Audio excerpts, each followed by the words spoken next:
মুস্তাফিজুর রহমানকে আইপিএল থেকে বাদ দেওয়ার পর থেকেই কিন্তু বাংলাদেশের সাথে ভারতের সম্পর্ক কিন্তু ভালো নয় এখন। পরে নিরাপত্তা সংকটের কারণে ভারতের টি-20 বিশ্বকাপ কিন্তু বাংলাদেশ খেলতে যায়নি। সেই ঘটনাকে কেন্দ্র করে কিন্তু বাংলাদেশ ভারত দুই বোর্ডেরই কিন্তু চরম অবনতি ঘটায়। তবে ভারতীয় ক্রিকেট বোর্ডের বিসিসিআইয়ের সঙ্গে নতুন সম্পর্ক উন্নয়নের উদ্যোগ নিয়েছে বিসিবি। বিসিসিআইকে পাঠানো চিঠিতে দুই দেশের মধ্যে আসন্ন সিরিজের বাইরে আরও ম্যাচ খেলা যায় কিনা সেটি ভাবার প্রস্তাব দিয়েছে কিন্তু বাংলাদেশ। বিসিবি বিসিসিআইকে চিঠি দেওয়ার খবর এসেছে ভারতের একাধিক সংবাদ মাধ্যমেও। ভারত বিসিবির এই চিঠিকে বিসিসিআইয়ের সঙ্গে সম্পর্ক উন্নয়নের উদ্যোগ হিসেবেই দেখছে। তবে বাংলাদেশের এই চিঠির জবাব এখনও কিন্তু দেয়নি বিসিসিআই।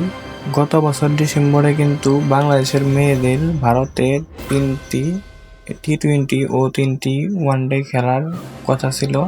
বাংলাদেশের মেয়েদের দুই দেশের অস্বস্তিকর পরিস্থিতির জন্য তারা কিন্তু খেলতে যায়নি। এখন বাংলাদেশের চিঠি পেয়ে ভারত কি উত্তর দেবে সেটাই দেখার বিষয়।